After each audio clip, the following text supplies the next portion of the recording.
Sikubingelele siphinde sikwamukele kwi-channel yethu iZulu Newspaper. Yebo sanibona. Awu. Lena i-channel ehlele ekuphathele ezinohlonze.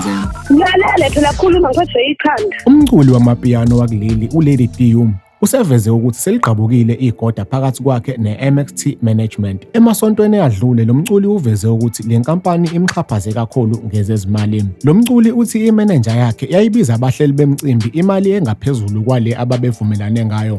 Uthi ngesikhathi ebheka ama-invoice kwakuvela imali engafani nemali abamkhokhela yona. Ngemuva kwalesi sigameko uLady Dium waveza ukuthi uzovulela le manager icala. Ngesonto ekseni uLady Dium ufake istatement ezinkundleni zokuxhumana lapho eveza khona ukuthi sephelile ubudlelwane bakhe nenkampani iMXT Management. Ube esebonga isupport ayithole ebanganeni bakhe, umndeni kanjalo nabalandeli bakhe. Ube esefaka imininingwane lapho ezotholakala khona for ama-bookings. Ngesikhathi efaka le statement uLady Dium ube esebhala ukuthi free at last.